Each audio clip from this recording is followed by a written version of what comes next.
I'm going to call this meeting of the Gloucester School Committee to order. I'll remind everybody that the mission of Gloucester Public Schools is for all students to be successful, engaged, lifelong learners.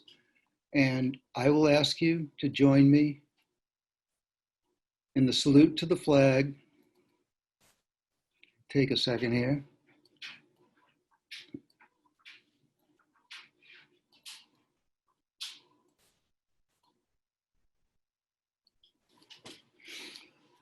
I pledge allegiance to the flag of the United States of America and to the republic for which it stands, one nation, under God, indivisible, with liberty and justice for all.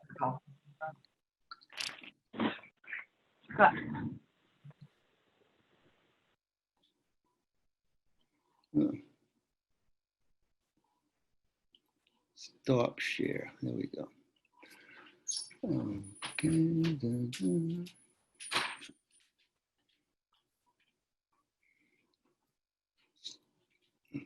Bear with me a second here.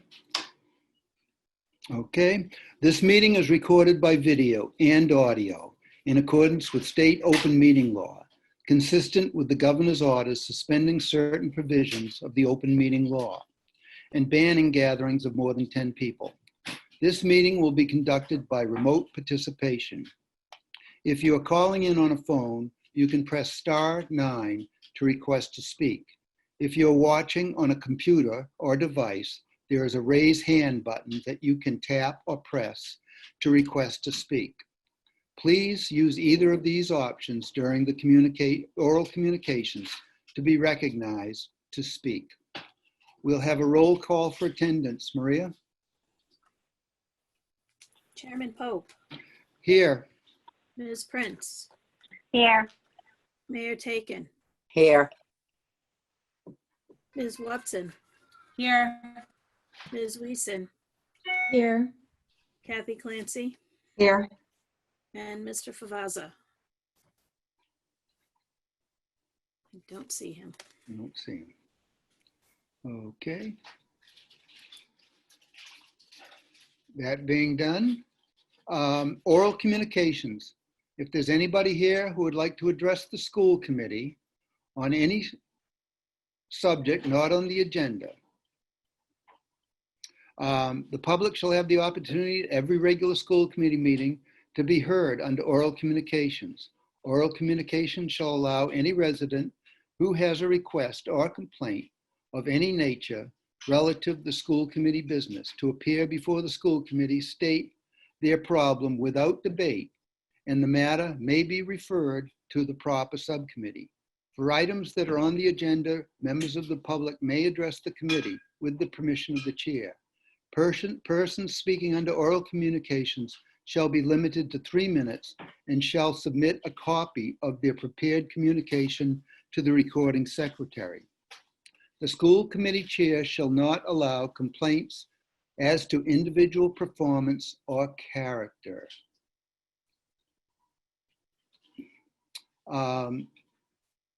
Mary Ann. Mary Ann Boucher?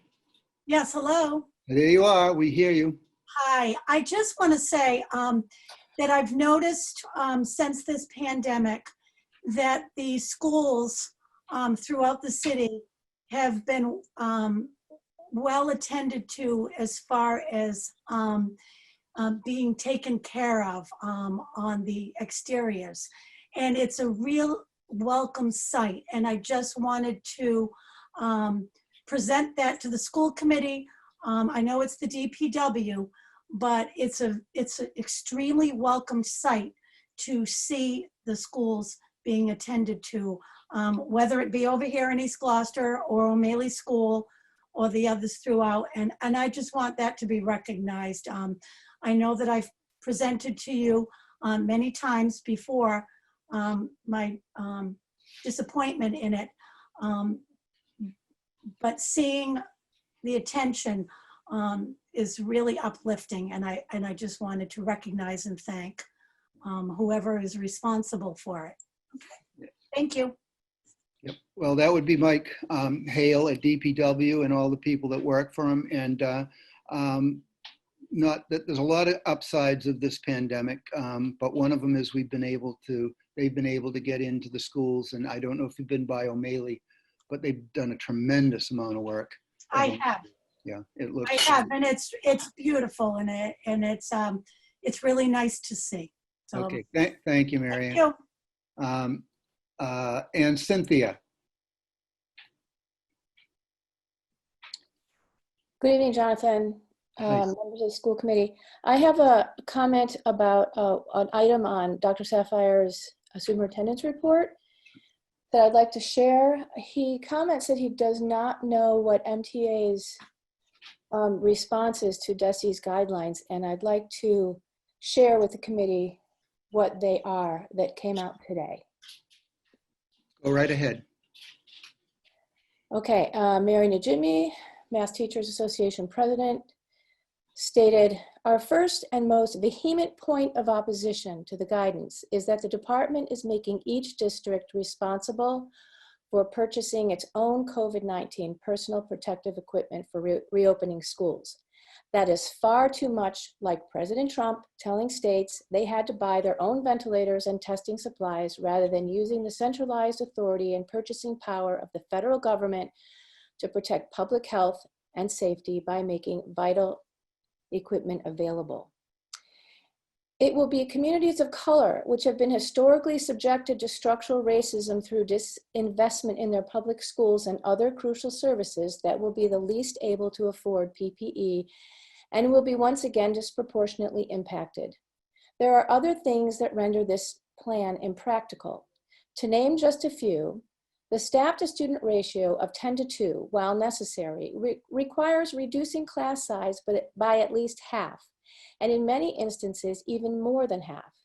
This will necessitate at least doubling the number of staff, even as public schools are on the verge of issuing large numbers of layoff notices or pink slips to educators. The assumption that students will bring their own face coverings to school, with the school supplementing those with one disposable mask per child per week, is also tone deaf to families who do not have the means or ability to live up to the expectation of providing their own. Added to that is the impracticality of expecting young children to be able to follow this guidance, including remaining 6 feet apart, washing their hands frequently, and keeping their face masks on all day.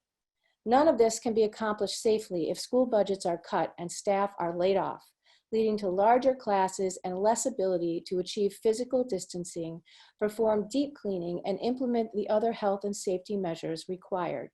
As the guidance itself states, successfully implementing 6 feet of social distancing will require significantly smaller class sizes and reduced staff-to-student ratios. While I appreciate Dr. Sapphire's list of concerns, which was quite thorough, the GTA also has additional concerns. For instance, the ability for teachers to teach in the classroom and create remote learning, it feels untenable at this point, since we know we've been working far more than ever just to do the remote learning. Doing both seems untenable. Without significant increase in custodial staff, we are not convinced that proper sanitization can be accomplished on a daily or even half-daily basis. Our current staff presently struggles to keep up even, nominal daily cleaning. Never mind the required sanitization that the pandemic calls for. Also, decrease in staff due to medical conditions is an issue, among a slew of other concerns, including such trivial things like, how do we pass out papers? And, the contact that involves. Common use of a pencil sharpener or sink faucet. I mean, there are so many things that need to be discussed that we just have many, many concerns. Thank you for letting me share that.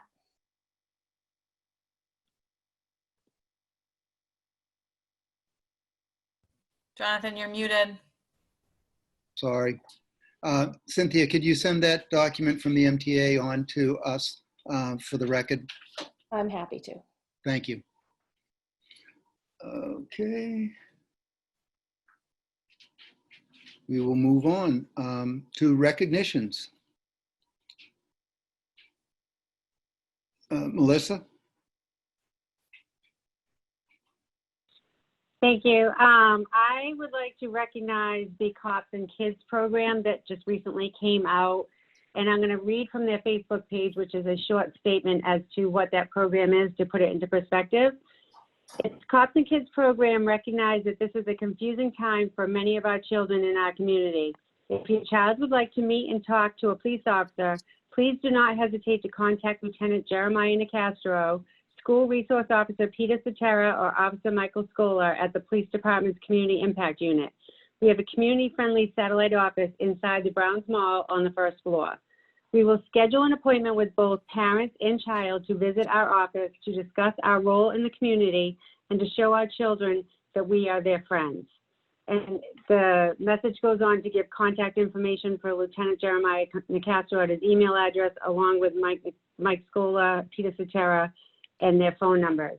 I just want to commend the City of Gloucester and the Police Department for putting this program out. We are in uncertain times right now, and as we know, there is a struggle with the police departments being recognized for their work across the nation. And I just think this is a great program to bring to our community. So any parents that are interested in having their children speak and meet with a police officer to discuss the current issues, they can reach out to the Gloucester Police Department. And I just want to commend them for putting this forward and recognizing the issues that we face today with our kids and the police.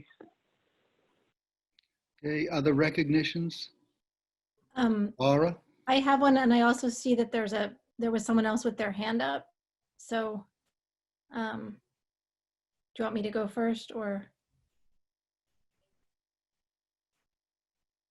You're muted. Jonathan, you're muted. Go ahead, Laura.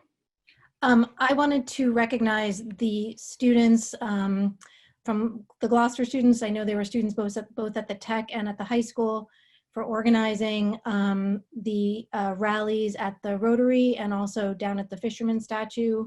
It's now, I think, a week and a half ago. It feels like a long time ago, but I want to commend all the students that participated for really creating safe and organized spaces for people to protest structural racism. I was very impressed with what they did, and I wanted to recognize and thank them. Are there any other recognitions? Okay. We do have somebody in the attendees that has their hand up. We closed oral communications, but I will allow them to speak. We have Alexandra.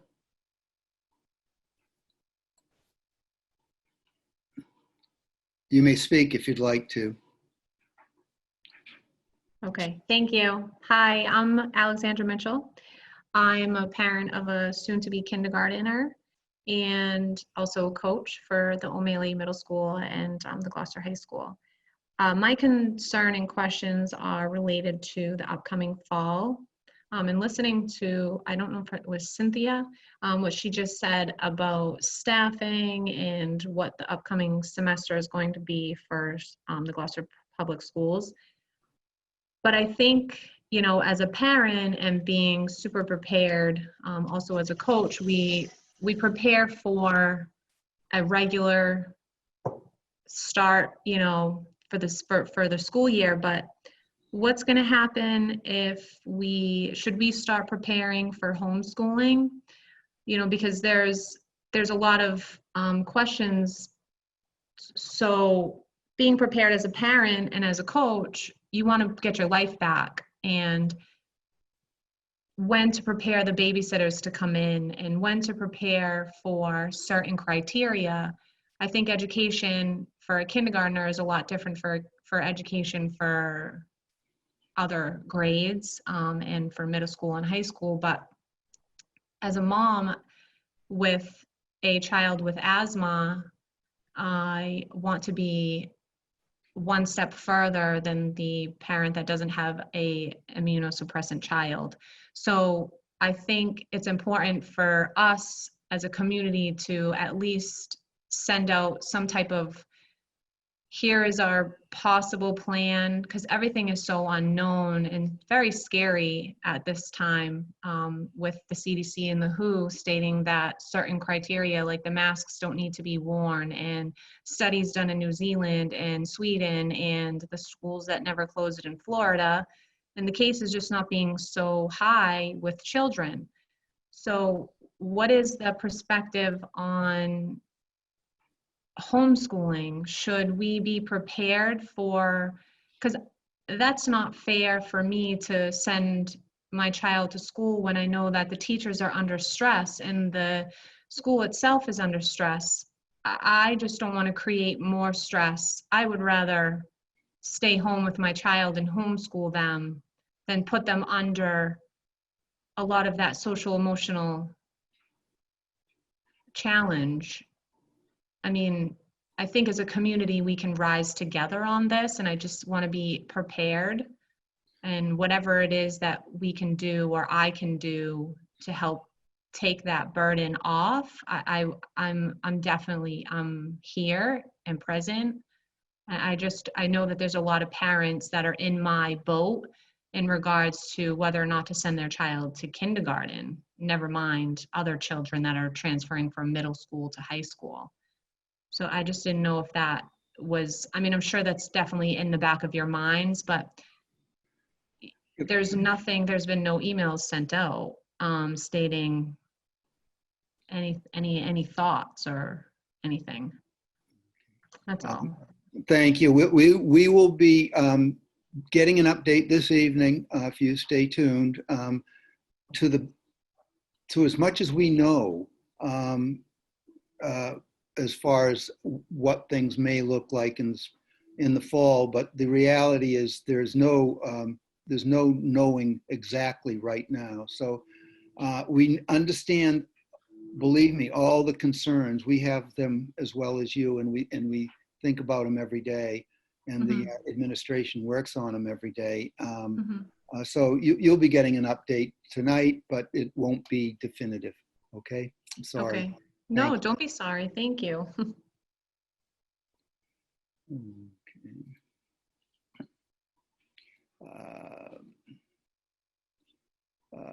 We have no students. Consent agenda. Are there any items on the consent agenda that anybody would like removed for specific discussion? Okay. Seeing none, do we have a motion? So moved to approve the consent agenda. Second. All in favor? Our roll call vote, Maria?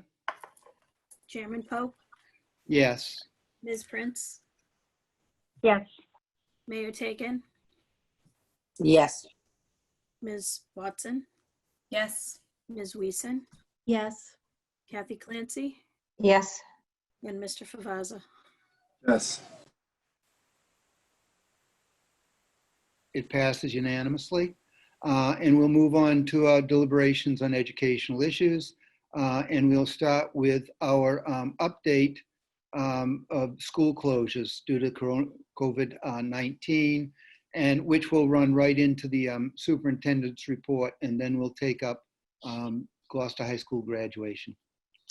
Thank you, Mr. Chair. And the superintendent's report today mirrors the email that went out to parents this afternoon regarding the current status of all the concerns and considerations regarding the reopening. So anybody who, if you get a chance to check your email, it will help to reinforce some of the things that are being mentioned at this time as well.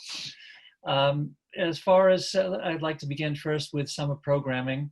The Department of Education, DESE, has, after quite a wait, issued its guidance for the extended year program, which is basically a summer program. It does suggest some possibility of face-to-face sessions over the summer if the proper social distancing measures can be met. The issue is a lot more complicated than that. Special education director and many of the other extended year programs around the North Shore are at this point going to be holding their summer programs remotely, bringing on staff at this point, the required safety contingencies, which you'll hear over and over again. A number of factors are just making it very difficult for these summer programs at this time to commit to any brick and mortar instruction. So at this point, we will be going forward with our summer program in a remote format. I want to bring up an issue of a remote learning survey. The Department of Education is collecting data, which is helping it to direct its energies toward the guiding principles, which we hope will be coming out within a week's time. The remote learning survey is also instructive because it begins to give us some of the parameters, some of the concerns and the details that were discussed in oral communications, and there are a lot more, but I just want to go through some of the concerns that each and every district is going to have to involve themselves with, such as the methods of remote learning and what the best practices are. If there's a remote learning in the fall, what the number of hours dedicated will be towards remote learning. What are the strategies for connecting with all students and deepening their engagement? How do we monitor that student engagement?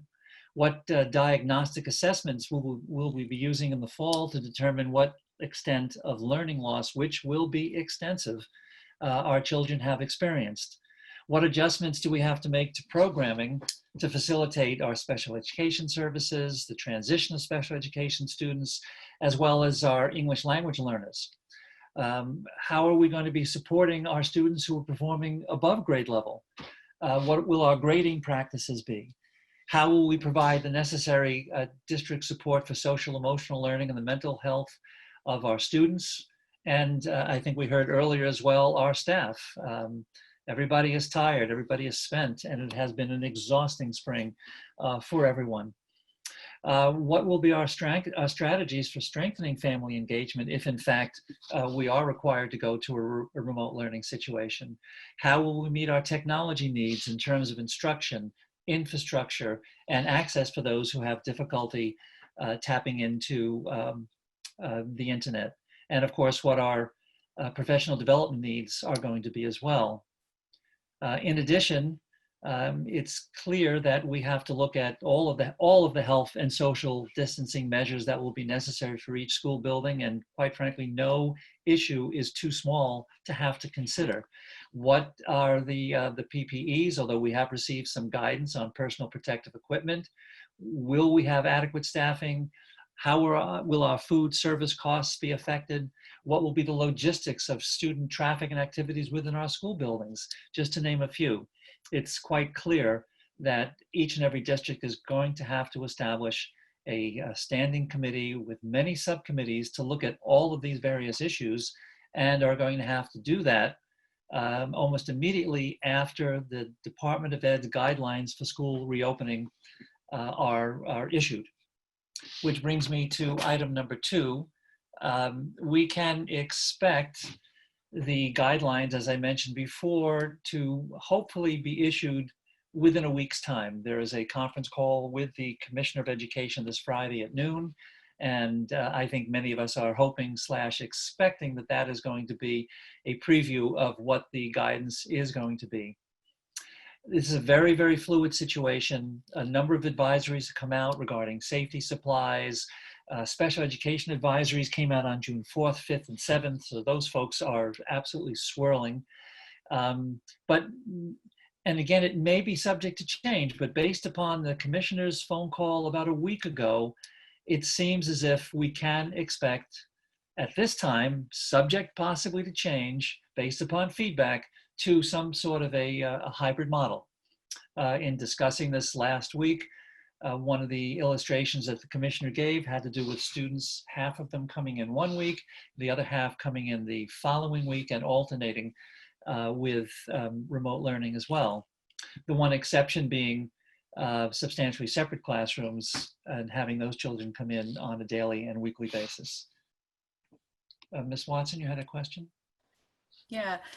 Thank you. So in the email, you had mentioned that whatever the guidelines are will be prescriptive, right? So that we have to sort of follow whatever they say. So I'm just curious, is that only if we go back physically into buildings, or can a district decide if it's too cost prohibitive to do only remote learning? In the last conversation with the commissioner, he was relatively adamant in saying that if a model is presented by the Department of Ed and a district says, well, we would like to do something different, even the issue of cost didn't come up. I mean, we're all impacted by that. He said they're going to have to make a very, very good case. The mindset, at least a week ago, is that as an educational enterprise, the state should be moving forward in a uniform kind of fashion, avoiding criticism such as the district next door is doing this, why aren't we doing that? And an expectation that as an educational enterprise, we're all moving together the same way. So again, to repeat, if they come up with an alternating model, let's say, and it's either every other day or every other week, and a district comes in and says, we would like to have half the kids come in the morning and half the kids come in the afternoon, they are going to say that you're going to have to make a case, because they're expecting this to be, at least based on the last phone call, they're expecting this to be highly directive. So, I mean, I know I'm preaching to the choir, but it's sort of comical because there's this assumption that at its baseline, every district is the same, right? Like, I guess for us, some of the concerns I have is there's already overcrowding in some of our elementary schools, right? We don't have buildings that are suitable for just everyday normal learning. So I guess I'm just sort of curious, like, at what point do we have a choice? And I'm only speaking for myself. I just sort of have been thinking through this about the challenges that we have as a district. And right. No, I agree, and invite others to comment. But it would seem to me that directives come out as such. They still have to be adapted to your particular situation. What hallways are going to be one-way hallways going this way or that way? There's just many different examples of things that local decisions are going to have to be made. But with the larger issues right now, pending a change in the winds coming out from the Department of Ed, they are saying that if this is the model we come up with, these are the expectations. thank you. The Department of Ed is. Laura has something? Oh, excuse me. Thank you. Just a question, a slightly different question related to that. I think, as you said, the standing committees are going to need to get to work, yesterday. We know already some of the parameters of what is going to need to be discussed. Are they in the process of being formed? Because what we have formed so far are committees that are looking at remote learning. We have 3 of them, one at the high school, the middle school, and the elementary level. And that Greg is here to discuss a little bit about that and perhaps expound on it as well. The leadership team also has been collecting information about what are the various things that we're going to have to do to hit the ground running and who's going to help us. Have we formed the committees per se? Have we posted them? Have we invited parents? No, but we're right on the precipice of doing so. There's also the argument, which was brought up in Building and Finance by Mr. Favaza, that we were waiting for the state to give us its guidance so that we can take a very close look at that thing, and that will inform us as we form these committees as well. Can I just? I was on that call as a call-in, so you may not have noticed. And I think Joel's comment was related to asking parents what they're feeling about the school year and waiting for the guidance. But my question, just since this has to happen so quickly, would be: is any activity we can make towards forming, committees would seem useful, because we don't have any answers, but we already know what a lot of the questions are. Okay. So noted and logged. Should I invite Greg to speak a little bit about the committees that we have formed to date? Sure. Good evening. I'll just speak briefly about the committees that are in place, and my hope is that postings for, well, there are two sort of major groups. One is looking at remote learning and looking at the lessons learned from the last 3 months, um, collecting the feedback from students, from parents, and from teachers. And this week, I'll speak directly to the K-5 groups. Those are the ones that I've been facilitating, but the principals of the high school and middle school, as well as the director of the preschool, have posted and formed their own groups, and we're sharing information back and forth. The group of a dozen top-notch teachers I've been meeting with over the last 2 weeks put together surveys.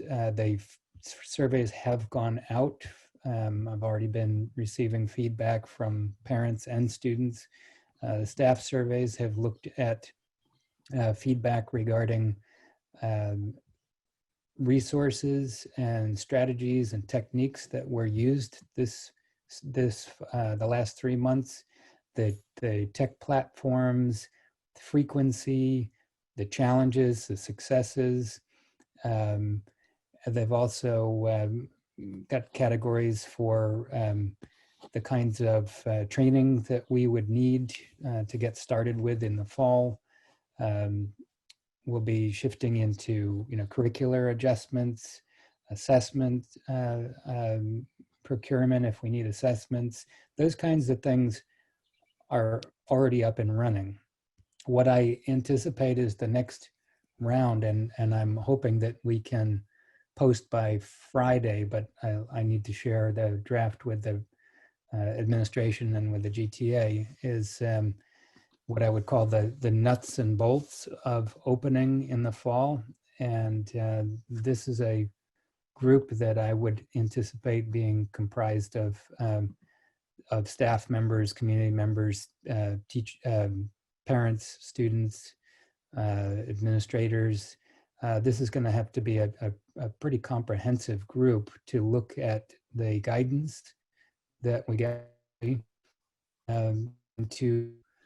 I would have been split into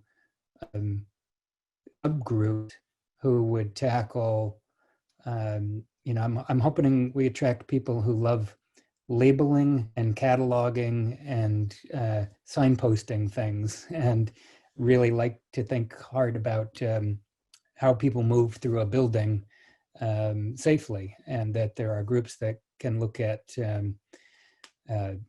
transportation issues, communication issues, technology. So there are a number of categories, and that's going to be that's a group that I agree. I've been wanting to put these together for some time, but once I see the guidance come out and know that it's going to be prescriptive and that it's extremely complex, it makes me realize that had we been working for the last 3 months, we already would have been adapting and changing. So I think it's best to have the groups assembled and prepared and ready to go the moment we have that that information in hand. So hopefully postings will go out. My hope is we can get them out by Friday. Thank you. Samantha has a question. I'm assuming that this is the case, but there'll be a committee that's working on sort of social emotional impacts of all of these changes in mental health. Yeah, will that absolutely. include any like community organizations like Children's Friend and Family or Leahy, or is it just going to include social workers that are in?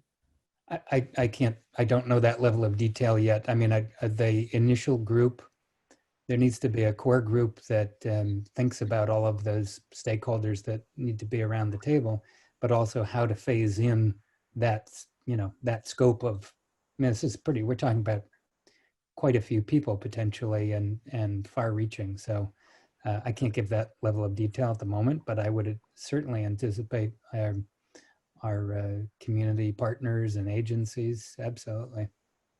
Yeah, I guess I was sort of wondering, would there be an invitation similar to the nuts and bolts committee, right? Like, are you opening it to people who are interested in being part of that committee? I don't want to answer because my image of what this committee might look like is one person, and I Right. really need to have administrators. I would imagine, superintendent, school committee, I imagine, would have input on what the composition might be. I mean, so I'd rather not go into that level of detail at the moment, but I would imagine first step is for a core group to do exactly the thinking you're doing right now, which is who are all the stakeholders we need to have in the room, and what's the sequencing of doing that. Okay, thank you. But your message, of course, is the extent to which it's a comprehensive approach. That is something that we need to take into account. Yeah. All set? Some of the questions that were raised at the last conference call, or some messages that the Department of Ed has put out a request for response in order to identify best remote learning experiences and instructional strategies. They will be providing some trainings based upon that. It's something that the district should be looking into as well in order to strengthen teacher capacity in that department.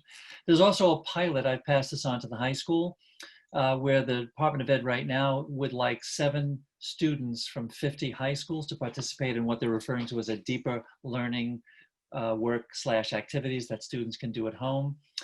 So hopefully we'll be following up to see if we're one of the 50 schools that participate. A question was asked about the Student Opportunity Act, and I had the opportunity, and I will speak a little bit about a conference call held by the chairman of the Senate Ways and Means Committee through the auspices of Senator Tarr. He's telegraphing that although the $229,000 that was going to be coming to this district as the first of a 7-year plan to increase school funding probably is going to be postponed. I don't think that's going to impact the budget because there have already been decisions made about what the budget increase is going to be. There have already been decisions made and to be voted on by the school committee regarding what level of additional requests we may or may not be adding to the budget for this year. But it is a disappointment to know that increase to the Chapter 70 funding is probably going to be postponed for a year. Amongst the many, many issues, there's the reluctance to return to school. And what happens if families say that I don't want to send my child to school, or if my child has to wear a mask, I won't be sending them to school. I've already received a couple of emails today regarding that. There was also a question to BNF clarification between homeschooling and remote learning. Homeschooling is through application through our special education department, and parents are required to provide a curriculum which is then approved after review. Remote learning is, of course, if a family refuses, as a public education institution, we have an obligation, I would think, to provide remote learning, which is as tied into what takes place with the model that's presented by the Department of Ed. And for my 2 cents, that we will be working, on that a student, if a family refuses, I think we're still obligated to provide an education, and we need to come up with the means and perhaps the technology that affords that child an opportunity to view lessons, work asynchronously, but also be held accountable for his or her learning as well. So it's a major issue, and it's another one of those elements that is going to have to be discussed and determined. Room assignments, a question about room assignments, and it may be best, particularly for elementary students, to remain in their classrooms as much as possible. Questions have been asked about, well, how's a child going to eat if they have to wear a mask? And the consultants to the Department of Ed have said that as long as there's social distancing, it's less of an issue for a child not to have a mask while they're eating lunch than it is for them to be very, very close to one another.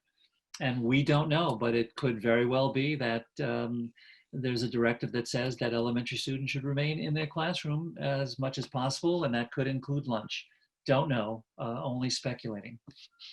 The question was raised earlier, well, last week, but it was kind of amplified this evening as well, about if there's a shortage of teachers in a small school, what happens if we do go to an alternating model, half kids at one point, another half at the other point, and in the fourth grade, one of the teachers can't come to school and work because of an underlying medical condition or something along those lines.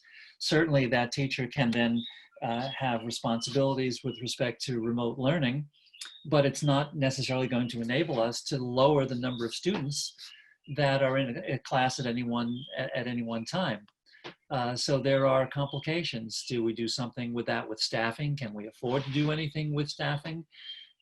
Do we televise a live presentation by a teacher to two classrooms at the same time and maintain the behavior in those classrooms? These are all things that we're going to be waiting for some information from the department, but we're also going to have to figure these things out as well here in the district. The GTA president spoke to the MTA's reaction to a prescriptive DESE guidance. And the only point I would make, which I think was made earlier, is that our teachers need to be a part of the decision-making process. And it will have to be, the changes are going to have to be impact bargained. So it seems intuitively obvious that if we can identify the problems, come up with resolutions where there's consensus, and then bring those to the impact bargaining table, then everybody has a better chance of moving forward. There were a number of medical guidance questions. I've already addressed the one about can students remove masks to eat? Can they remove their masks when stationary at their desks? Based on the feedback I got just this afternoon, the issue of students wearing masks, particularly the elementary level, is right now is there are a number of parents who are taking exception to it. And there are some parents who acknowledge that there are still medical concerns and may not like it, but may have to go along with it as well. But it's something that will have to be addressed. The message that came out from the Department of Ed earlier in the week was that the inclination is to start out strong regarding the wear of masks and then see. But to repeat one more time, everything is in a fluid situation.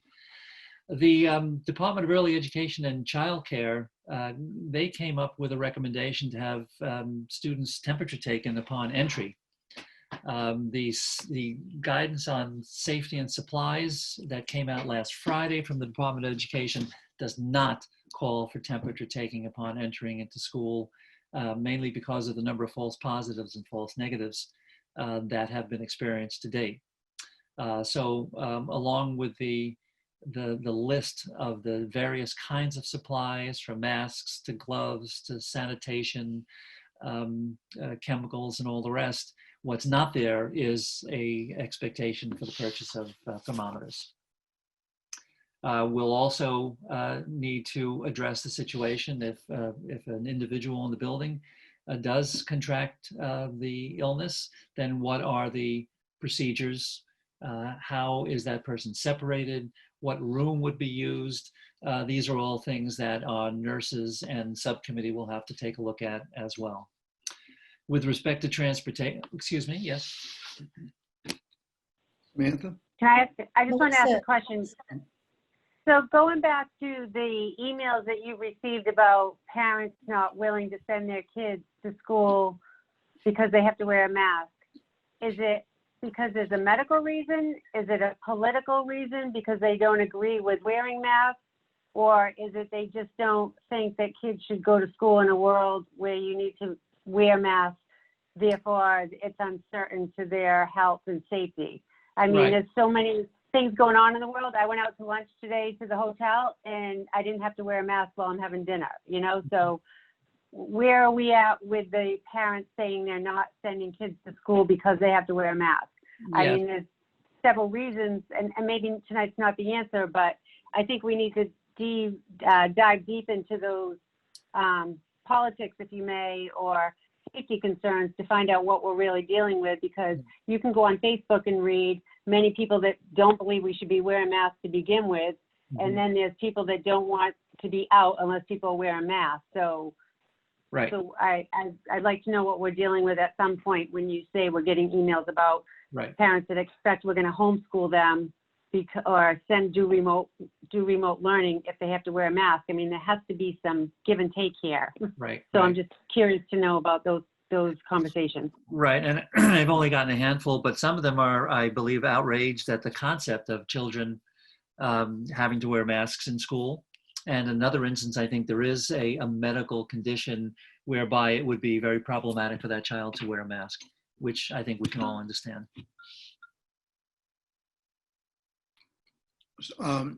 Laura had a question. Just wanted a clarification. So you had talked about, obviously one of the issues, one of the many issues is that if someone has COVID, how do you isolate them? But of course, we wouldn't know someone has COVID if they're in the school, right? Nobody's doing testing in the schools. The only thing you would know is if someone is ill in some way, right? Okay, so so it's really a question of how to isolate anyone who's ill with the knowing that it could be COVID, but nobody knows. Correct. It just seems like a sort of an unwieldy thing in a school, right? I'm just sort of clarifying, because of course we wouldn't know what the illness was, but they'd have to be isolated and removed somehow. Yes, and I don't know to what extent nurses will or will not have the capacity to say that based upon what we're seeing and observing, that this appears to be a risk situation versus something else. I'm not in a position to make that clarification, but what we can agree on is that there needs to be sensitivity and procedure in place to respond when something comes the nurse's way and they have a suspicion. Okay, thank you. Samantha, you had a question? Mine was similar to Laura, but I just wanted to comment on Melissa's clarification question. I think at some point too, we also have to recognize like what's a fair expectation of children, right? So I think from a parent's point of view, that like asking a young child in particular to wear a mask for 6 hours out of the day to try to engage in conversation with teachers and peers, that is a struggle. And it's going to be a major struggle for teachers to have to, for the lack of a better word, police that all day. So I think, and I'm just speaking from my own point of view as a parent, that like, I wouldn't want to have to deal with that all day as a teacher. And I think it's personally not fair to even ask, young children in particular to have to do that. So I think parents are going to have to make that tough decision if this is truly a prescriptive scenario, right? That like, at what point are we expecting too much from little human beings and from teachers to have to deal with that all day? So. Kathy? What have we learned or heard about other countries or places that are actually going to school and maybe are ahead of us in terms of where they're at in the stage of the virus and being more close to normal than we currently are? And they have children too, they have teachers too, and I'm just curious if anybody has learned anything that would help inform how to make this the most successful it could be. What are the attitudes? Is the attitude, a different government can just force all their people to do whatever and they just say yes? And in the United States, we just immediately say, nah, I'll do what I want to do? Or like, how do we find the best way to be successful, pointing to other places as a guideline or a model where they have done certain things and made progress? Because I mean, that's really the goal. It sounds to me like the commissioner is trying to make sure we're in an environment with remote learning, but we also know that face-to-face teaching is so important for particularly the youngest kids. And so this idea that it's a hybrid We know it's challenging, I think, for every party involved, but we still need to be educating children for a regular school day come September. So the goal or the objective is still, our responsibility is still the same. So how do we get there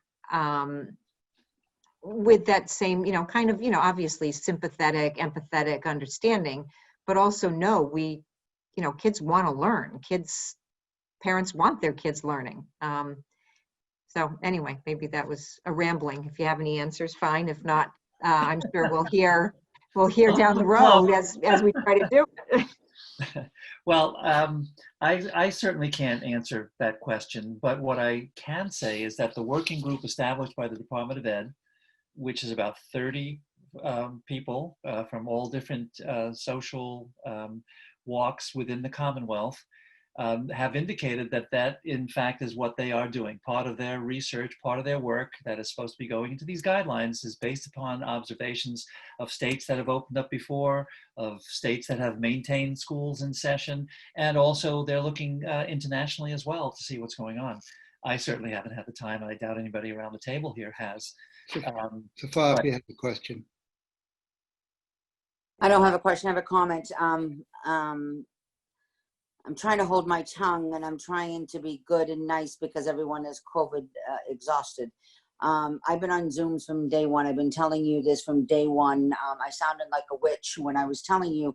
I was presented in the newspaper saying it's chaotic. I wasn't talking about the city because the city side is doing okay. How the school side, they really don't know. Kathy, I've talked to, every Sunday we are on a seminar with different countries, different professors, different things, all the mayors. My staff's with me. I think Dr. Sapphire, what you should do is like what I'm doing, and I did it with Melissa Texera, is when I want to convince someone that, how bad things are going, budget and finance, send them the Zoom. You're allowed to have more than one Zoom. I've been on superintendent Zooms like left and right. And yes, Dr. Sapphire has been attended. I go on more things with the lieutenant governor, everything else at school. We just got out the stuff for the summer schools and what you can and cannot do. And then I've been on Zooms every day with, I'm going to get that link to send all to you, is yesterday, I believe it was with North Shore Chamber, and they had a whole bunch of panelists of superintendents on there in different schools.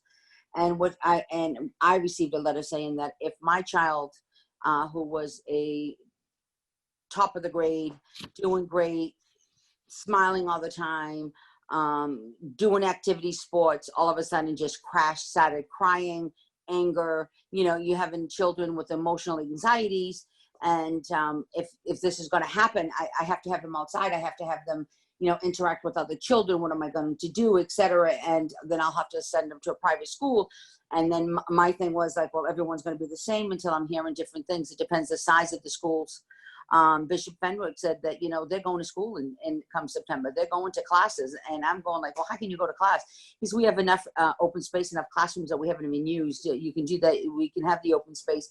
So right now, I think that we should start sharing some webinars and some Zooms that you can go on to the school committee, and the ones who want to, different person every day just to get the apps. And then we should get with the teachers and send some to them, because I've been sending some links to some of the teachers too, just to listen and get some help, because it's not going to be easy. It's really not going to be easy. We have so many different situations here. We cannot compare ourselves to other communities. We cannot compare ourselves to other countries because of the cultures. We just have to figure out what we have, what teaches, what we need to do. What you pay for private school, they're going to have whatever. We're a public school. You're going to have to do a consensus with the unions, is how many teachers, if you have one day off, what are their children going to do? A half day, who's going to do that? The bus drivers. I mean, it's not like, okay, let's just do it. We're going to have half a day and we're going to do it, and you're going to have to do it. It's so totally different. And we really don't know. Everything keeps changing all the time. I'm hoping that they allow each community to do their own plans, figure out what spaces you have and what's best. So remember now, if we have to, you have to look at it too. We have to do something different. You might have that, Beeman, I'll just throw Beeman so no one gets upset. Beeman might be able to do something different than, let's say, Veterans or Plum Cove or what. You know what? we might have to take it that way. And, or West Parish, we might have to take it that way. We might have to take it like say, okay, one day it's going to be, the school's going to be filled just with first grade, second grade. We might have to do that. And if we are going to look at that, we'll have to look at that mentally. We'll have to look at it physically. We have to look at a lot of different things, is because these kids, I'm telling you right now, cannot stay in for a whole year of not doing social activities, not integrating with other children, and not being out there. It's not going to happen mentally, physically, and it's not going to be for our teachers and everything else. So we have to look at a lot of different things. We need help from a lot of different people to say, you know what are we going to do? We might be able to even say to, you know, Rockport, you know, and because we have all these school choices, are we going to still do school choices? You know, they might not be able to, and then you come back and bring it to our city. I mean, you know, we have to think a lot of things. If you're going to go to, let's say, such and such a school, and they're not going to do the same thing are we doing, and I brought this up, are we allowed to say no to school choice? Sorry. But you know what? It's the same thing saying, you know what, I have to come back, and if I'm going to another state, I have to come home and self-quarantine for 2 weeks. You know, there's a lot of things that we have to look at, because you don't want to jeopardize our teachers getting sick. You don't want to jeopardize any families that might have, you know, vulnerability at home, might be living with grandparents.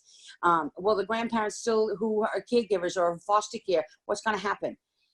There's a lot. And I'm not blaming the school committee, because I'm not blaming anyone.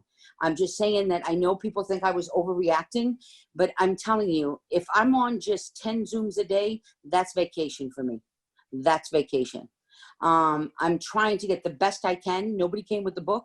Dr. Sapphire's been on half of them with me. I've been throwing them at Melissa at work. And you know what? So anyone else who really wants to participate, who's out there, I don't know how to look at panelists or whatever, whoever teaches, let me know. I'll just send them a Zoom just to get what other people are saying. Or, you know what? And I love that saying, we said it today too, when, you know what? We're not all in the same boat. We're just against the same storm. And we have to look what we have to do. And Gloucester, as far as a little bit budget-wise, we're a little bit better. So if we need to get things, then we need to do things. Just like I asked Dr. Sapphire with Gary, get me all the numbers, get me all the things I need to get that. They keep extending it and saying, well, if you get your reimbursement from FEMA, then you can't get this money. And if you do that, you can't use this against the 25% of this grant. And then now you can, and they changed it. And so, you know, I don't even think the government knows what they're doing, to be truthful. So we're going to have to figure out a plan. We're going to have to work together. And I think this time, you know, it's no more whatever. We wait till the new superintendent. Enjoy yourself, Dr. Sapphire. God bless you. Run away if you can. We're going to have to really, really roll up our sleeves, and we're going to have to work this out, all of us. It has to be the good for the, because mentally, we're all burnt. Mentally, we're all exhausted. Mentally, we're all scared. And we all want the best for our students. But in order for us to get the best for our students, we have to mentally all be there too. Thank you. Thank you. Rich? Okay, now for the bad news. I had the opportunity through, under the auspices of Senator Tarr, to hear a report from the chairman of the Senate Ways and Means Committee. Mayor, if these numbers have changed in any way or inaccurate, please let me know, but just a couple of facts. Unemployment in Massachusetts right now is at 25%. In the first quarter, the GDP has been the lowest since 2008. In the second quarter, they're expecting to be the worst since 1946. Of the $2.6 trillion in the CARES Act, $6.7 billion has come to Massachusetts, 2.76, if I'm not mistaken, to Gloucester. However, what the chair of the Senate Ways and Means said, that the state is unable to provide a lot of relief due to limitations that have been placed on how the money is to be allocated. The revenue forecast for FY20 is approximately $800 million in deficit. In FY21, the tax revenue forecast was initially at $31 billion. They're now expecting $25 to $26 billion. In other words, a $6 billion deficit in tax revenue as the budget is now being developed. And as an aside, the state stabilization fund is at $3.4 billion. The major issue has to do with what actions the federal government is going to take in the near future vis-a-vis the states. The House passed the HEROES Act, which is the sequel to the CARES Act, calling for $3 trillion. The Senate has not responded, but is working on its own version, and that's where it is. The bottom line estimate without federal assistance is that the Commonwealth can expect a 20% cut in municipal aid and level funding for Chapter 70. But it remains to be seen what the federal government is going to be doing.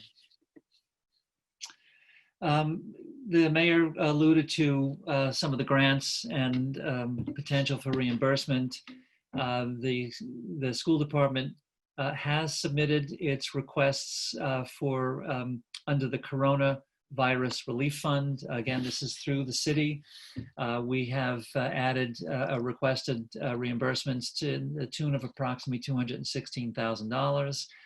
It includes the purchasing of personal protective equipment for this coming school year, and Chromebooks as well. Obviously, if we're going to be at least partially in a remote learning environment, we're going to need to ensure that our children have technology.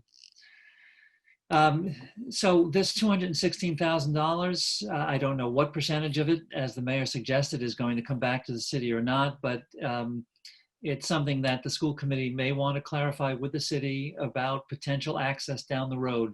Based upon the supply listings and estimations that we received last Friday, and we have been working on this, a 3-month supply of gloves and masks and sanitation equipment and gowns and goggles and everything else is approximately $90,000. So for a third of the school year, the cost for the PPE materials is around $90,000. We've put in for reimbursements in this first round in the Coronavirus Relief Fund for $216,000. So if the committee is stuck, hopefully some of those reimbursements can help to supplement the costs for future PPE equipment in the second 2/3 of the school year. In addition, we're also applying, and I've mentioned this a number of times, for the Elementary and Secondary Emergency Relief Fund. Let me go back to the Municipal Coronavirus Relief Fund. The first submission went in June 5th, but there will also be a request for reimbursable COVID-related items up through December of 2020. So the city and hopefully the school department will get a second crack at applying through that particular avenue. In addition, ESSER, the Elementary and Secondary Emergency Relief Fund, is predicated on our Title I Part A funding, 80%, which comes to around $456,000. We have aligned both requests with the advisory that came out on safety supplies from the Department of Ed, and we'll continue to push forward on those. And it's anywhere from PPEs to Chromebooks to access points for the internet and various other things as well, all COVID related. Speaking of school safety supplies, as I mentioned, the guidance came out on the 5th. Well, I think I sent the list for you, but where do I have that information? Let's see. I don't want to take up too much time. So, Safafia, you still have your hand up. Are you wanting to speak again? I'm probably pulling my hair out and just doing it virtual gateway.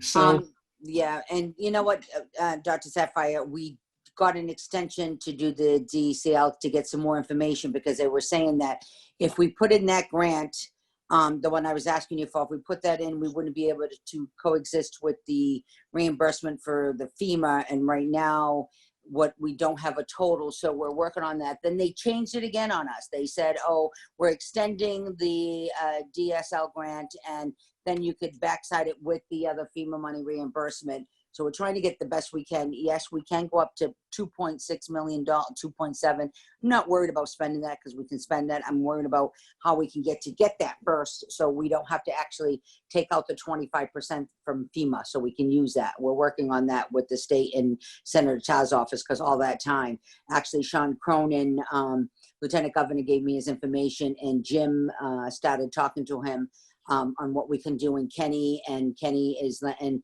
Like I said, Gary, we're all in this together. There's reimbursement, not reimbursement, whatever the school needs, whatever we need to protect us all and the children is going to be mandatory, including my employees and, DPW. It's going to be a new way of life. But like I said, I'm trying to get the best I can. And that's why I said to Kenny, get a hold of Gary. Let's work together. Let's get the numbers. Because right now on all of this, it's everyone's budget. It's everyone's concerns. We want to do that. That's why I said, I applaud you for feeding the kids and don't worry about it. We'll find it. What we need to do, if we need more therapists, more paraprofessionals, what we need to do, we're going to have to do, but we've got to figure out the plan that we need to. And Bruce Tower was in the office the other day and said, we'll Zoom. And he says that he feels that it's not going to be the last. There could be more. But like we said, it keeps growing up. And like I started, what did I start? We're 8.5 billion in the hole, and look how much it went up, and we just don't know. So we have to work up at a plan. We have to think what we're going to do and what the cost, and we'll have to sit down with everyone. And like I said, half a day, one day, we're going to have to look at all these different costs and figure out how we're going to do that and what's going to be best for the teachers. And it's kind of weird because I'm even looking at, okay, so if they don't have childcare and we don't have childcare, what's going to happen? How are we going to do that? And how can we help each other? So we're looking at everything. We're looking at, what to open, not to open, and where we can save, where we can't save. Like I said, this year, this budget, we're smiling, it's fun. But like he said, we lost in tax revenues. We already lost the economy. It's just been really ups and downs, and we'll do it together. We manage, and if we can't manage, then that means we didn't work together. And I don't think that any of us are going to want us to fail. We have to do both sides, and we're going to have to put everything together, whether we say, we cut hours, work, regionalize, human resources, double. I don't care what we have to do, but we're going to get through this together. Okay. Thank you. And in what I think we're hearing, Mayor, is that you're prepared to do the best extent possible to provide support to all departments, including the school department as well. So thank you for that. Yes, absolutely. It's on the record, whatever we have to do. I can't sit there and say to someone, all right, I'm going to fix your road, but your kid's going to stay in the house, your child's going to stay in the house because I'm not going to give to the school. That's never been my motto. That's never been, it's SAFATIA, safety, schools, and my seniors. And I have to worry about that too. And right now, Samantha, thank you for sending me Kit's information for everyone, because that's great, because I got it. My police department, everyone else with the Board of Health has great webinars, seminars. I've been doing that before. James Cook, phenomenal with his team. And I'm really sorry what the country is suffering. And it's not just the country, the whole world saw that. Our children saw that. And wherever you go, you're seeing negativity. But I'll tell you something, that I am so proud of this city, because before we work together, we don't like something, we out you go. We talk about it. You're fired. Put it this way, don't put your child on Zoom right now. I'm not taking any shit from anyone when it comes to any kind of racism or any kind of brutality, whether it's a teacher or whether it's police. We don't take that here, okay? I'm a big girl, so you're probably saying I'm intimidating you and I'm screaming at you. I'm not. We've been doing something in Gloucester. Our schools have been doing so much. James Cook has been on some of the seminars I've been on. Our police department, mental health, a lot of things. Who does, diapers and pads for open doors? Who does all that? We live in such a community that embraces. Let's stay together. It's really hard right now. It's really, it's really scary because we still don't know. And that's when, some of the anger, we've been home for too long, and that's the anger starts. But you know what? You should all know that with James and some of you on the school committee and some of the teachers and other programs, you got to be proud. They've been doing so much. James Cook has been on more seminars that I think I am now married to him, and Amanda's not. We've been together more, and that's like with Dr. Sapphire, that the fact is, it's because we cared before this event was happening. And, you know, we heard things and people think that, you know, well, I've talked to you since January. I've got no response. You know, you have to understand there's two sides and there's consequences. And any kind of consequences has to be investigated and has to be investigated properly. And it has to be done with white gloves because, you know what? If you have an investigation, one side's going to lose. So you have to be so effective and very caring and make sure that everything that's happening in this community, it's looked at. Well, you know what? Some of the stuff that happened before, like our bullying, remember the bullying or whatever. And some of people, you know what we're forgetting? We're focusing on one thing, and I'm sorry, we're forgetting about ICE. And we're forgetting about a lot of other things that are happening that we still have to keep strong, and we have to be vigilant on these things that are happening, because when we're focused on something else, a lot of our undocumented immigrants are falling way in the hole. They're getting more frightened. So we're working on a lot of things, and I want to thank you all. I'm sorry I'm taking so long, but it really is, I'm getting so many different things from people, and we really have to say, yes, you heard the mayor say it. She's going to make sure that the kids get their food. We get, you know, the PPEs. We get what the teachers need. We get that. We'll see what we have to do to keep that going, and we will do that. And you know what, Dr. Sapphire, I wish you well, but you know what? I'm probably going to curse you left and right when school starts because you're home. Again, you can curse me again. Allow me to move this along.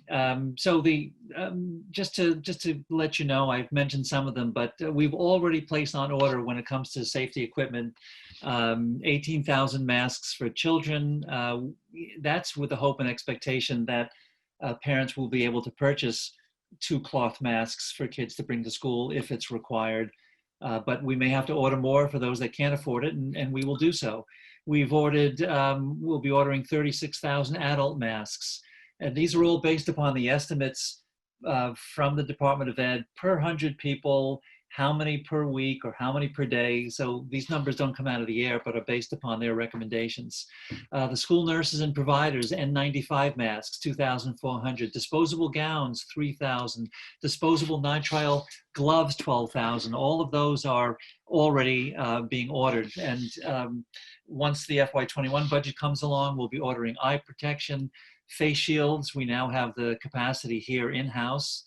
Thanks to the teachers for making face shields.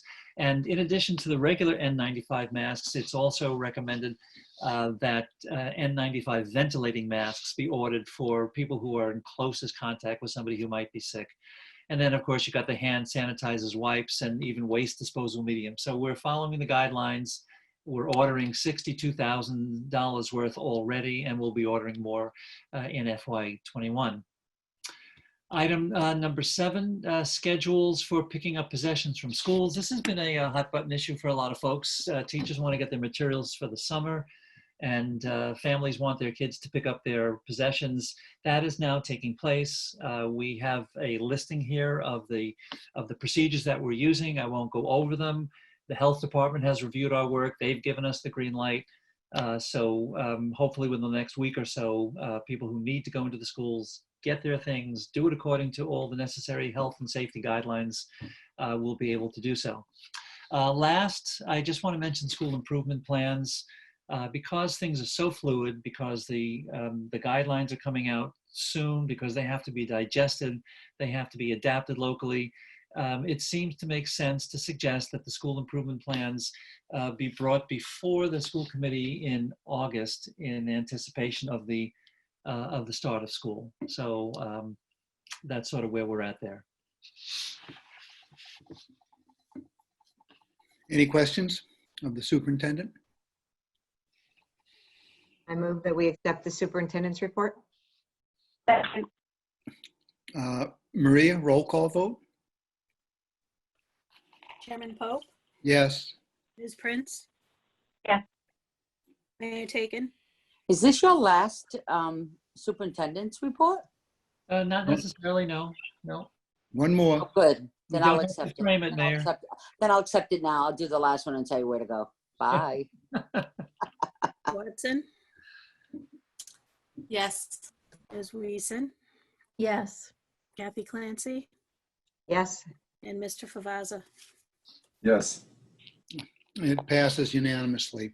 The next order of business is Gloucester High School graduation.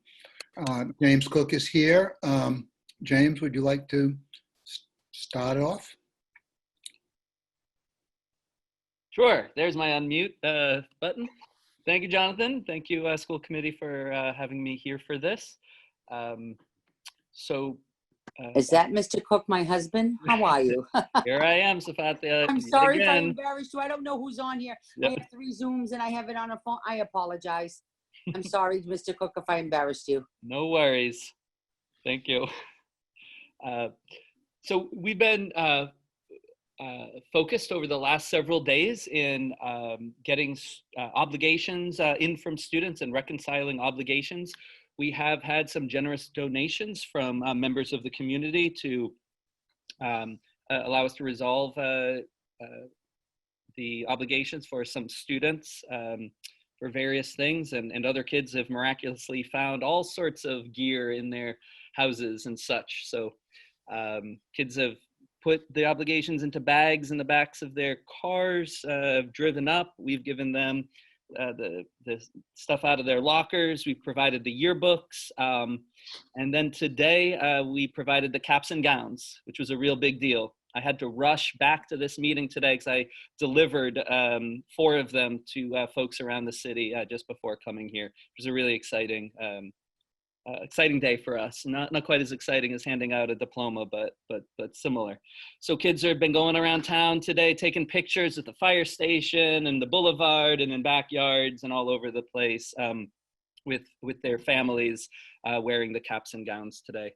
So the caps and gowns is part of getting ready for graduation. Another part of getting ready for graduation is the video that we're creating for our first event, which is the drive-in theater event on the 21st, which will follow the traditional pattern of graduation with speeches, and each student, instead of coming across the stage, will be displayed on the big screen.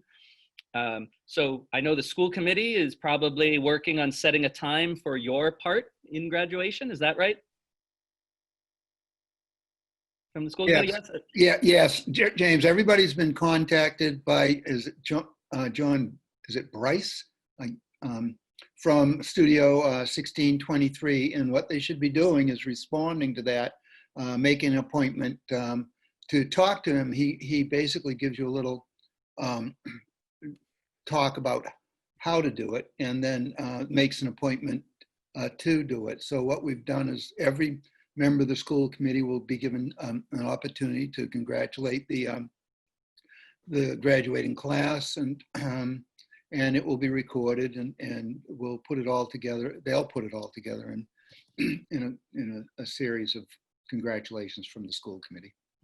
That's great. Thank you, Jonathan. Thank you all for doing that. It's something special for this, something different and something special for this graduating class. I'll be doing my speech on Monday, early evening on Monday. So we're all getting our slots, and we're getting some advice about how to film them properly. And that will all be put together for the 21st.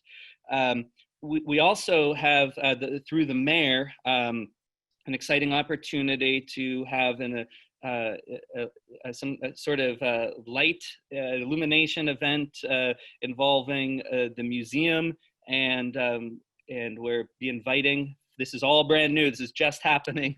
There'll be a meeting tomorrow about it, inviting families down on Sunday for a special kind of last minute opportunity that we'll have more information about tomorrow afternoon. So we're still working on special things for seniors as well.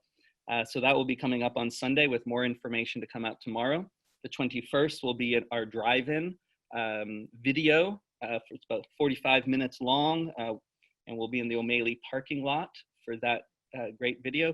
And then on August 2nd, we're looking forward to, over the next not quite 2 months, planning for what sort of graduation ceremony we can have on August 2nd. And of course, we're going to need to work with the DPW, work with the health department, and once we've been able to close the school year out, make some more specific plans for what the graduation on Sunday, August 2nd will look like. So that's the update on events that we're planning. And I'm just curious if anybody has any questions. Any questions? Joel? I think I read somewhere that the August ceremony might be multi-district. Is that correct, or is that a mistake? Nope, no plans for that being multi-district. I know that some local nonprofits have put out, offers for Cape Ann area graduates to benefit from, certain benefits for the graduates that involves, the folks in Manchester and Rockport as well as us, but no plans on any kind of multi-district graduation ceremony. Any other questions? And Jonathan, just one last thing. I do want to say that to help with the video, the Gloucester Education Foundation has provided some of the funding for that because of course we'll be doing 2 graduations really, and there's a big budget for the regular graduation. And because we're also doing the video, we did reach out to the GEF, who did help support the district in putting this this video and drive-in together. And as you all will remember, that event is really what the kids are really excited about. The leadership of the class of 2020 in particular, we're really excited about putting together this video and drive-in event. So we thank the GEF for helping make that happen. Well, the GEF comes through for us again one more time for about the 650th time. So thank you to GEF. And any other questions for James? Well, okay, so thank you, James, and we'll see you later. All right, thank you, everybody. Good luck with your recordings. Okay. Good night, James. Good night. Okay. Subcommittee reports. I don't believe we did just have a BNF just before this meeting. It was, Kathy, would you like to just quickly summarize what we did? Sure. The objective of the subcommittee meeting this evening was to talk about, to go over, Gary went over the things that Dr. Sapphire just mentioned about asking for certain reimbursement for expenses related to the virus and those funds that are out there. So that work has been going on and just trying to quantify and talk about the purchases that have been made and those that will be made and how they impact our budget and our planning. We talked in generalities, not in terms of financial numbers, but of all the kind of inherent risks and obligations that will come to the district in terms of increased transportation cost. What do all these things mean in the next year or two, and how does that really impact our ability to plan and/or our perspective on being more fiscally conservative in terms of how we approach spending. So that was really the intent, was just to get a picture of the next couple of years, because we know from all the reports that the economy is not good now, and that will probably, in all likelihood, last beyond the next 12 months, but likely the next 24 at least. So that was the purpose of that. Thank you, Kathy. We'll move on to action. And we have one item that was left over from 2 weeks ago. And Lynn Beatty is here to talk about the Washington, D.C. trip and the financial situation involved with reimbursement to parents. So Lynn? Good evening, everyone. Thanks for having me. So as recommended, which I probably should have thought of you before I talked to you last time, I did some research and surveyed actually both 7th and 8th grade families. It hasn't really changed my recommendation to cancel the trip. I provided for you a few graphs that show the questions that were asked. In 8th grade, there were, the last telling that I got from Education First was that we had about 130 families with vouchers. That number was probably not the same as it changes as people put them in. I did hear back from 83 families. So how that relates to the 130 total potential vouchers, it's probably pretty close because that number's come down. At any rate, out of those, there were a lot of comments about, regretting, as I've heard from many families over time, regretting that there's not a full refund offered, that they are deducting the $150. Most families did say, however, that they would either already requested a refund or would be requesting a refund. Only 10%, actually, I'm sorry, it was 78 families, not in 8th grade. Only 10% or 8 families said they want to keep the voucher and transfer it to another family or a child in their family. And a few didn't have a preference either way. So there were some comments and questions. Some families were curious as to whether they might have a 6th grader or no one. If they kept it another year, would that work? Currently, the case is that the vouchers don't expire until 2022, so that is possible if the company's still around and runs the trip. So it was pretty straight up. People who answered the question if they chose to retain a voucher, could they accept partial payments? That's one of the concerns that I have, is that if our 7th grade families, for the most part, need to make partial payments and our 8th grade families can't accept partial payments, where does that leave us?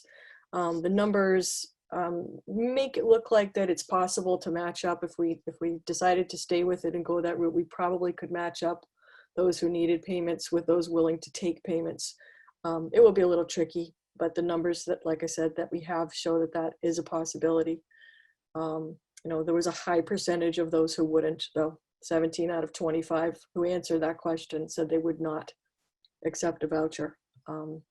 We also had a high number of people who, 57th grade families said they can't pay in full.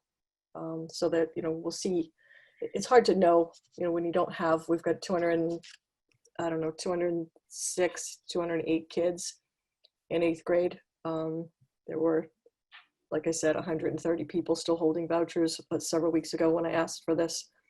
So it's not quite clear, but it's fairly clear. In the 8th grade, out of it, 39 of 83 families in 7th grade, would book the trip now, as opposed to if we had asked them before the pandemic, it would have been 80 out of 83, or 97%, I think. The quote is dependent on 160 people attending, that the $885 cost of the trip. If we have fewer than that, I put some information in the summary. If we drop down to 159, the trip increases to 925. If we go to 149, it drops back down. So it has to do with the number of buses that we need. So staying with 4 buses, obviously it makes sense that the number of kids has to be at a certain level to keep the cost low. So it's, with regard to the cost, the concerns I still have are, whether we're really going to get people to go on this trip given health and safety concerns and so many unknowns. If it were easy to just say, let's think about it in the fall, I would say, yep, let's put it off, given how things, people don't necessarily expect things to settle down, but more importantly, given the number of people who need to make payments and or need fundraising opportunities, it gives us a really short window to do that. And given the amount of energy and time it takes to put together fundraisers, to be able to do them effectively, we would not be able to raise nearly the money that we've raised over time in the past to help people supplement the cost. And it is expensive. The trip this year was $785 or $89, and it's up to $885. Part of that may be because we switched the trip from March to May, end of May after MCAS, to avoid that disruption in instruction mid-year. And in the hopes that we might get more families to go with the warm weather. But, not booking until November, December means we don't have that extra time to do fundraising, et cetera, to supplement people. Last but not least, I think, I don't know, EF says that they're going to be a business and they're going to be fine. They're laying off people. I actually had someone apply for a job today who had worked for them for 12 years and was laid off. So, we don't know, which makes me nervous about saying to the current families, no, hold on to that voucher. We aren't going to run it next year, but we would certainly do it again the following year. I'm trying to set up a situation where as few people lose money from this venture as possible. I did look into, Melissa, thank you, that the legislation that's in process around making it the case in Massachusetts that any kind of tour company would have to refund the full amount for school trips that were canceled based on state of emergency. It did go through the joint committee. It's in the legislature. Dr. Sapphire contacted somebody from Senator Tarr's office who got back to us to say it's on hold. So I don't know what the timeline looks like. It is possible that our families holding vouchers would eventually get the 100% back and would not lose the $150, but we can't guarantee that, of course. So those vouchers, they can hold on to them until the end of September 2022 and get that refund and return at any time between now and then. If we decided to run a trip the following year, that might be a viable option as well. But given everything and all of the other things going on, I really believe that this sort of just needs to be put to bed for next year. And, if we get to a place in the fall, in early winter, where we can plan something that's more local, where the health and safety guidelines are saying, sure, it's safe, there are great ways to do this, we can find something closer, whether it's New York or longer times in Boston or a project adventure kind of thing, something to provide a community-based learning activity for our 8th graders to have the celebratory and learning activities and trip that this trip provides. It's different. You don't get to go to DC. It's not so far away. It's, all that to do something like that. But I really do think that that's a better option at this point. Okay, are there any questions? So I believe what is before us, Lynn, and correct me if I'm wrong, is canceling the trip for 2021. Is that correct? Correct, yes. And I would then make the recommendation to any of the current families who hold vouchers to not necessarily turn them in right now, but let them know we'll keep an eye on it and wait to see what happens with that legislation. Because if they can get the full amount back, that would be best. Melissa, I just have a question. Has there been any consideration, and this wouldn't help necessarily for this motion the more I think about it, but instead of the 8th graders going in 8th grade, allowing them to go in 9th grade? I've been thinking about my granddaughter missing the Mad Hot Ball, and I was thinking how awesome would it be if there was a 6th grade Mad Hot Ball at some point, or a 7th grade Mad Hot Ball. I was just wondering if there was any conversation about, instead of just canceling it, I get canceling it so that we know what to do in the spring, but not necessarily canceling the idea that this grade of children would miss out on the trip altogether. In another grade. Yeah, James and I had a very brief conversation. It was fairly evident in posing the question that it was more than they could take on, given, and I'm not familiar with the other events that they do in 9th grade, so I'll put that out there. But his response, I don't want to speak for him. His response was something to the effect that they have other things that they do. And it is, I can't stress, it's a huge, huge undertaking to run a trip like this. So to put that on the 9th grade, I think he wasn't sure how he would go about trying to fit that into everything they have going on. Okay, thank you. Sure.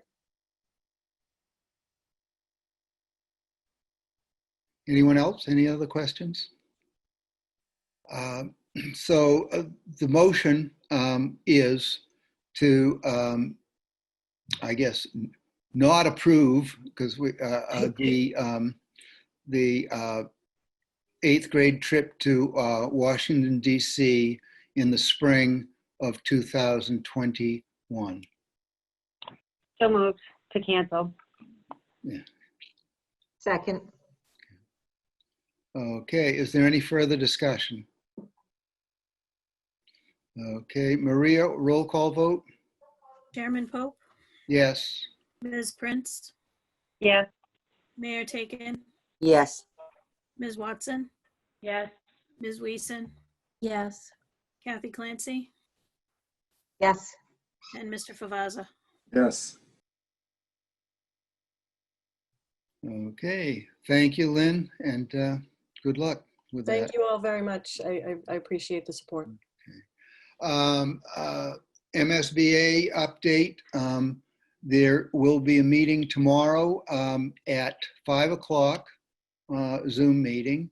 And what will be discussed, the main, well, first of all, W.T. Rich, our contractor manager at risk, will be introduced.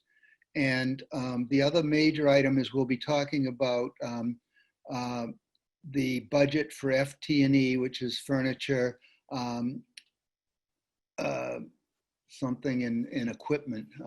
Fixtures, furniture, fixtures, and equipment. Furniture, fixtures, and equipment. And as well as the technology budget. So we'll be talking about that. And but things are basically heating up here. At our next school committee meeting, there'll be a full presentation of the schematic design and submission, which will be up for a vote for the school committee. It will be presented, the numbers will be presented to the building committee a week from tomorrow as another building committee meeting. And then they will meet on the Tuesday before our 2 weeks from tonight, Wednesday meeting. And they will approve it before it comes to the school committee. And then it will be submitted. So we're on the home stretch on the schematic design submittal. Okay, are there any questions on MSBA? Laura? I know I asked this sort of a month ago, and I'm just wondering now that we're getting a sense of what going back to school is going to mean. I know, it's sort of like apples and oranges. The school wouldn't be done, if all goes well, until the beginning of 2023. But is there any sense of incorporating some of the things that they're discussing that we're going to need for school that might be a necessary thing going forward? Smaller class sizes, more distance, that kind of things. I don't believe that we've had any discussions about the actual building layout. We will be talking tomorrow about technology and what the budget should be for technology, not specifically what we're going to do, but just the scope of the sort of things that we're going to do and the cost that they want to carry in the budget so they can achieve that. But I don't think at this point we could go back and say, well, or make some sort of judgment that, well, we're going to have smaller class sizes in the future, and therefore we got to redesign, a school for instead of for 21 students per class for 16 or 14.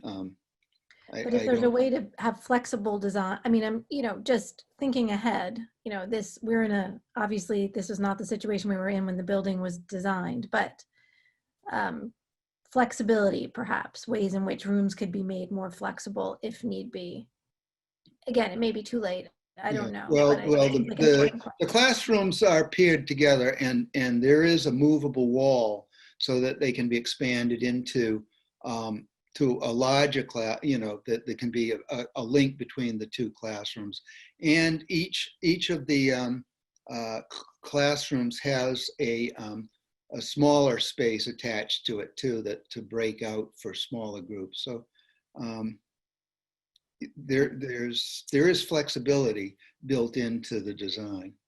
Kathy, did you want to say something? I just wanted to, definitely that flexible wall, but second, the school's going to be right-sized, which is very different than our existing. So by nature, it would be an improvement from where we're at. Okay, thank you. Okay. Any other questions? Any other items to bring up? We're going to be going into executive session for the purpose of discussing contract negotiations, in general, strategy going forward, as well as contract with the new superintendent. Jonathan, if I may. Yes. I just got off the phone with Grant. He has to, we've reached some of the technical limitations of Zoom, so he's going to be contacting all of you as far as the executive session joining information. Okay, Brendan, I thought he sent out an additional link for the He executive. did, but he's running into some issues with that, so he's going to be contacting each of you and momentarily. Momentarily, by email, I assume. Correct. Okay, so Still leaving this meeting, or are we keeping this meeting going? no, we would be leaving this meeting and going to the executive session. I don't know what the technical difficulties are. I noticed that Grant had sent out a link for the executive session shortly after we started. And as he put it, he said it's better to send it out after you start, so people don't have two links and get confused when we start the school committee meeting, which makes sense to me.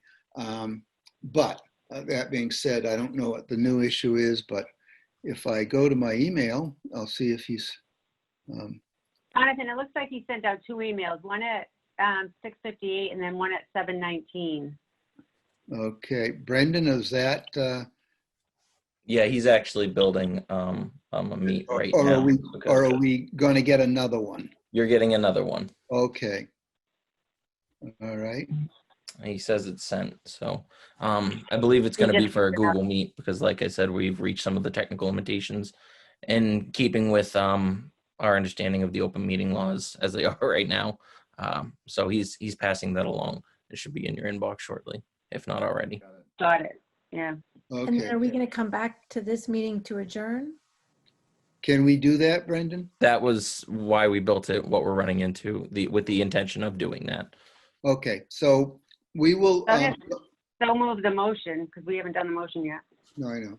Okay, so we need a motion to go into executive session. So moved. So moved. Second. Okay. And as I said, we will be coming back into regular session only for the purpose of adjourning. So Maria, roll call vote? Chairman Pope, Yes. Ms. Prince, Yes.